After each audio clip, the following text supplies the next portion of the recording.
Hello साथियों, तो नमस्कार। मैं हूं राम प्रसाद। आप लोग देख रहे हैं मैथमेटिक्स एनालिसिस 10।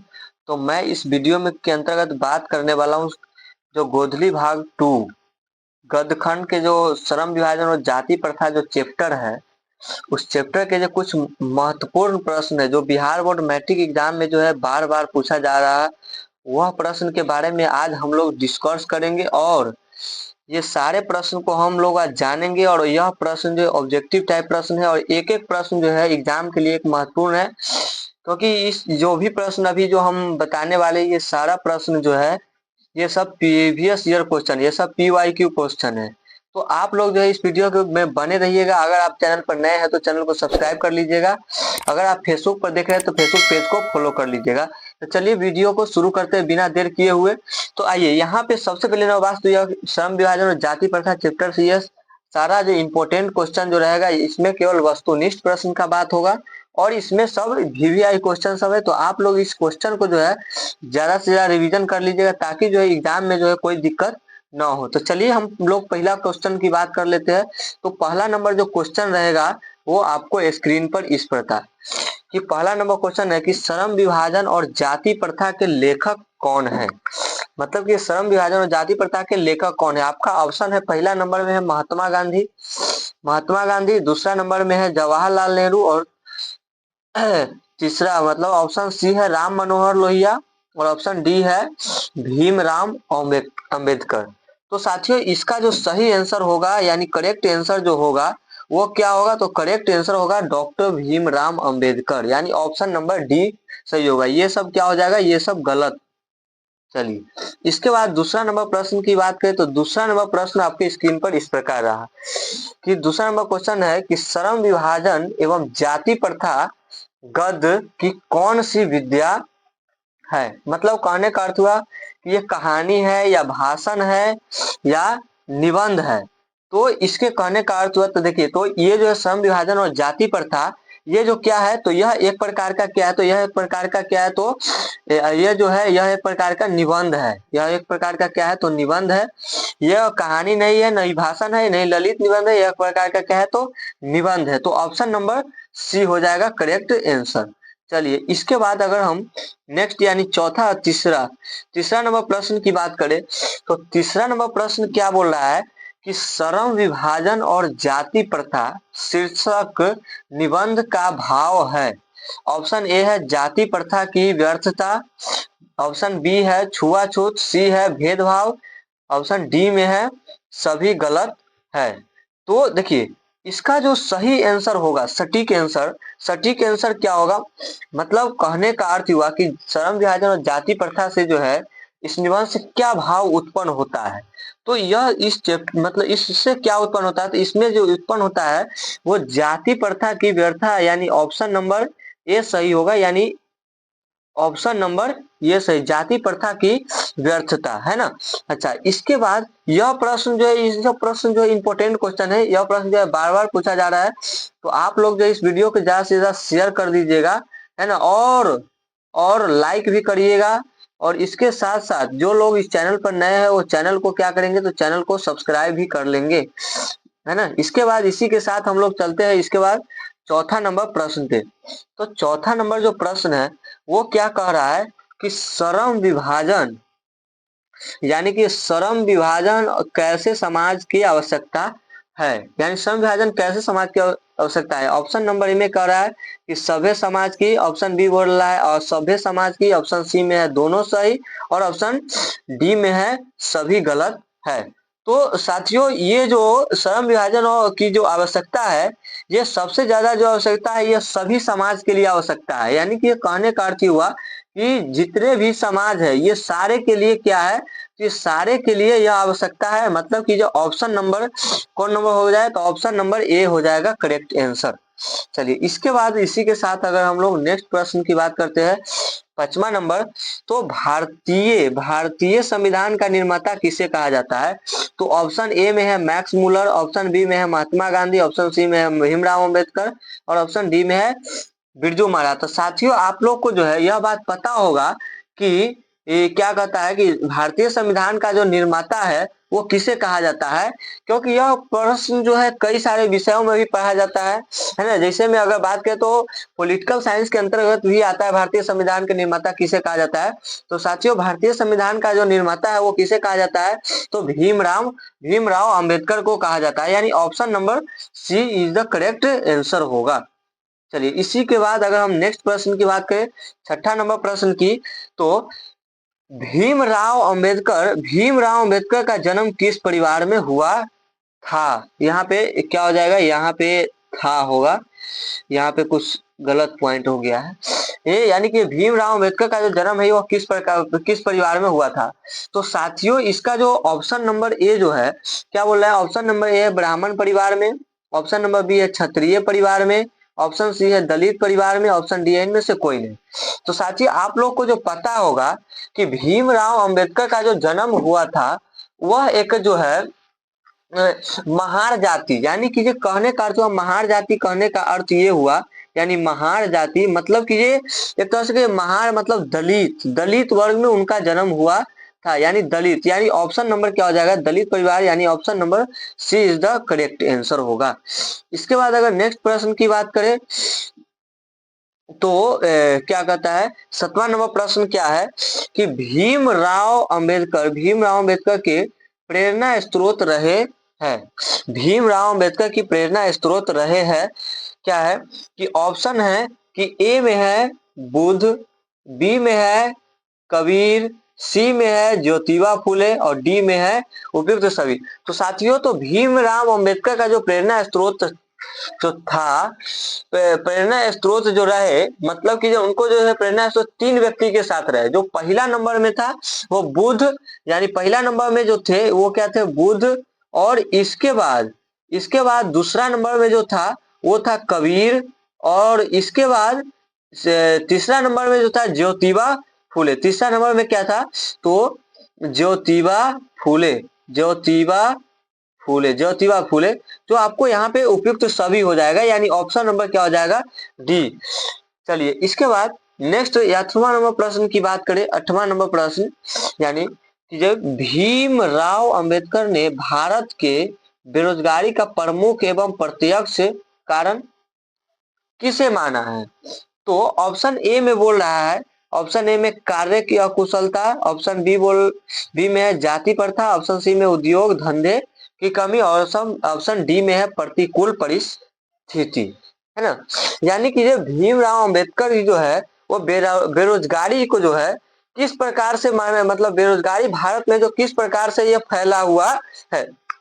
तो भारत में जो है बेरोजगारी जो है सबसे जो इसका प्रमुख कारण है वो प्रमुख और प्रत्यक्ष यानी जीता जागता उदाहरण कहने का अर्थ हुआ। इसका जीता जागता उदाहरण क्या है, तो जीता जागता उदाहरण है कि भारत में देखा जा रहा है जाति भेदभाव यानी जाति प्रथा। इसका ऑप्शन नंबर क्या हो जाएगा, option number B for Baahubali, है ना। इसके बाद नेक्स्ट प्रश्न की ओर चलते हैं, 9वां नंबर प्रश्न, यानी क्या है कि बाबा साहेब भीमराव अम्बेडकर का जन्म कब हुआ था। बाबा साहेब भीमराव अम्बेडकर का जन्म कब हुआ था, तो पहला नंबर ऑप्शन है 14 अप्रैल 1891, और इसके बाद बी नंबर ऑप्शन है 3 दिसंबर 1884, और 5 अक्टूबर 1869 और 4 अप्रैल 1891। तो साथियों इनका जो जन्म हुआ था 14 अप्रैल को, 14 अप्रैल है ना, 14 अप्रैल 1891 को हुआ था। 1891 के जो है मध्य प्रदेश में हुआ था, मध्य प्रदेश के महू में हुआ था, है ना, ये महू में हुआ था, है ना। तो इसका जो सही करेक्ट आंसर जो होगा वो 14 अप्रैल 1891 यानी ए, ऑप्शन नंबर ए, है ना। इसके बाद नेक्स्ट प्रश्न 10वां नंबर प्रश्न की बात करें तो 10वां नंबर प्रश्न में क्या है, तो बाबा साहेब भीमराव अम्बेडकर का जन्म किस राज्य में हुआ था। तो साथियों यहाँ पे ऑप्शन दिया हुआ है ए में क्या है, तो महाराष्ट्र, और बी में क्या दिया हुआ है, तो मध्य प्रदेश, सी में है उत्तर प्रदेश और डी में है बिहार। तो साथियों अभी हम आपको बताए हैं कि बाबा साहेब भीमराव अम्बेडकर का जो जन्म हुआ था वो जन्म कब हुआ था, तो 14 अप्रैल 1891 में है, मध्य प्रदेश में हुआ था, है ना। मध्य प्रदेश मतलब मध्य प्रदेश राज्य में हुआ था, मध्य प्रदेश राज्य में हुआ था। कब हुआ था? तो 1891 में, 14 अप्रैल 1891, यानी ऑप्शन नंबर बी है ना, B is the correct answer हो जाएगा, है ना, बी करेक्ट आंसर। चलिए इसके बाद 11 नंबर प्रश्न की बात कर लेते हैं। क्या है कि जाति प्रथा स्वाभाविक विभाजन नहीं है, क्यों? जाति प्रथा स्वाभाविक विभाजन नहीं है, क्यों? क्या है? तो ऑप्शन ए में दिया है रुचि पर आधारित होने के कारण, दूसरा यानी ऑप्शन नंबर बी है रुचि पर आधारित नहीं होने के कारण, और ऑप्शन नंबर सी में है भेदभाव के कारण, ऑप्शन डी में है शोषण के कारण। तो जाति प्रथा स्वाभाविक विभाजन नहीं है, क्यों? तो इसका जो मेन मतलब कि जो यानी कि जो ऑप्शन नंबर क्या हो जाएगा, ऑप्शन नंबर क्या हो जाएगा, बी, यानी रुचि पर आधारित नहीं होने के कारण, रुचि पर आधारित नहीं होने के कारण जो है जाति प्रथा स्वाभाविक विभाजन नहीं है ना। इसके बाद अगर नेक्स्ट प्रश्न की बात करें यानी 12 नंबर प्रश्न की, तो 12 नंबर प्रश्न आपके स्क्रीन पर इस प्रकार रहा कि जाति प्रथा श्रम विभाजन के साथ साथ किसका स्वरूप लिए हुए है? जाति प्रथा श्रम विभाजन के साथ साथ किसका स्वरूप लिए हुए है? ऑप्शन ए में स्वतंत्रता का, ऑप्शन बी में है भातृत्व का, ऑप्शन सी में है श्रमिक विभाजन का, ऑप्शन डी में है इनमें से कोई नहीं। तो देखिए जाति प्रथा का जो विभाजन हो गया हुआ वो जाति के आधार पर हो गया, यानी जाति के आधार पर। तो ऑप्शन नंबर क्या है, मतलब श्रमिक का जो विभाजन हो गया एक जाति प्रथा के आधार पर हो गया। तो ऑप्शन नंबर क्या हो जाएगा, option number C, option number C is the correct answer हो जाएगा। चलिए इसके बाद अगर 12 नंबर प्रश्न की बात करें, है ना, 13 नंबर प्रश्न की बात करें तो 13 नंबर प्रश्न क्या है कि आदर्श समाज स्वतंत्रता, समानता, भातृत्व पर आधारित होगा, किसने कहा? तो ऑप्शन नंबर ए में है मैक्स मुलर, ऑप्शन बी में है भीमराव अंबेडकर, ऑप्शन सी में है बिरजू महाराज, ऑप्शन डी में है आगे। तो साथियों इसका जो मतलब समाज में स्वतंत्रता और समानता भातृत्व आधारित होगा, मानिए कहने का अर्थ हुआ कि समाज जो है एक प्रकार के आदर्श है और समाज स्वतंत्र है, समानता का अधिकार है ना। ये जो कहे ये किसने कहा? तो डॉक्टर भीमराव अंबेडकर ने, डॉक्टर भीमराव अंबेडकर ने कहे, है ना, भीमराव अंबेडकर ने कहे। इसका जो सही आंसर होगा, इसका जो सटीक आंसर होगा क्या होगा, option number B, B for Baahubali, है ना, B option is the correct answer, है ना। इसके बाद 14 नंबर प्रश्न पे चलते हैं।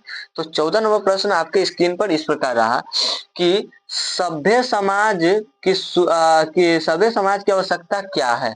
सभ्य समाज की आवश्यकता क्या है? तो ऑप्शन नंबर ए में है जाति प्रथा, ऑप्शन नंबर बी में श्रम विभाजन, और ऑप्शन सी में अणुबम, और ऑप्शन डी में है दूध पानी।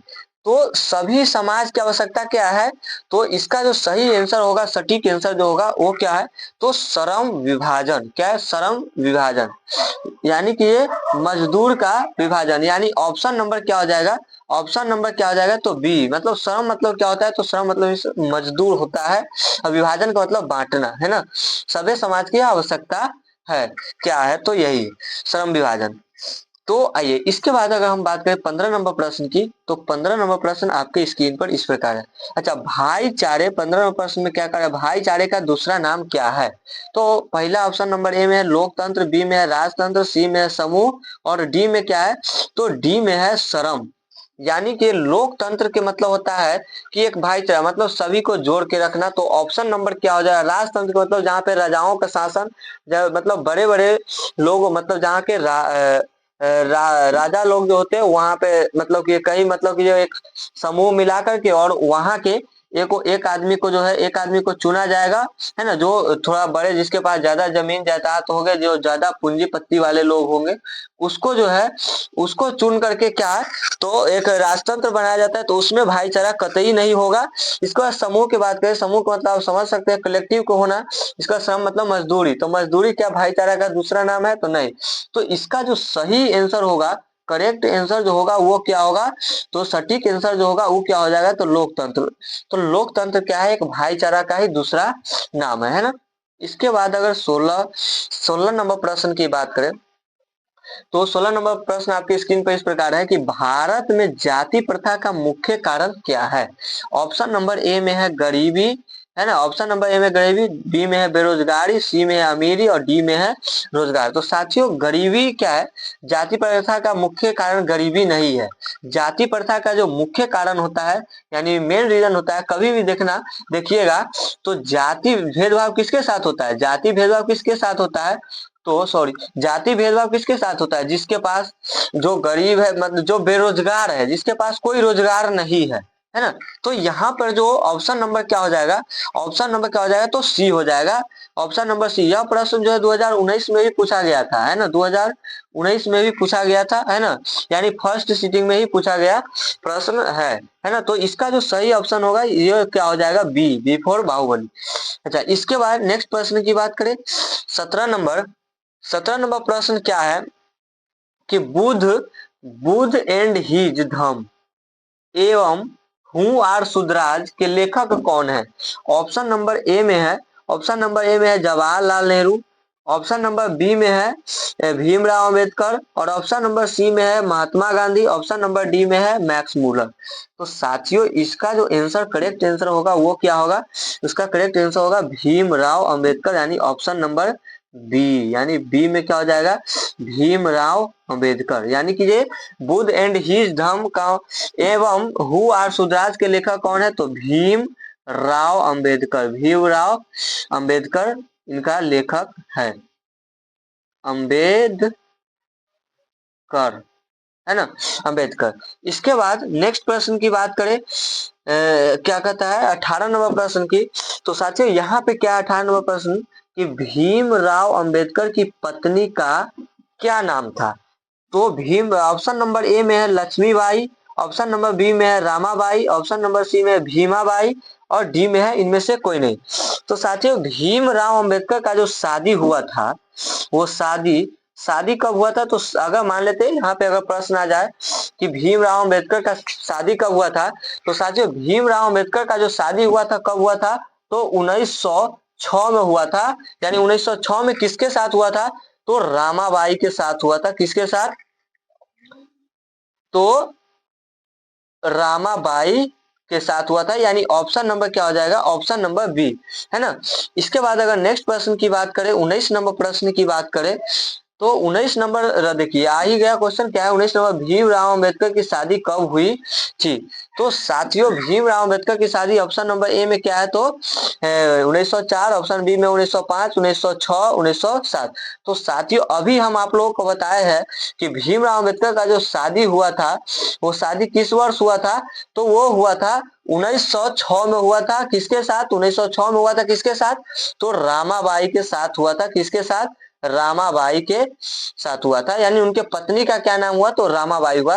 यानी ऑप्शन नंबर क्या हो जाएगा, ऑप्शन नंबर हो जाएगा सी, है ना, सी इज द करेक्ट आंसर हो जाएगा, है ना।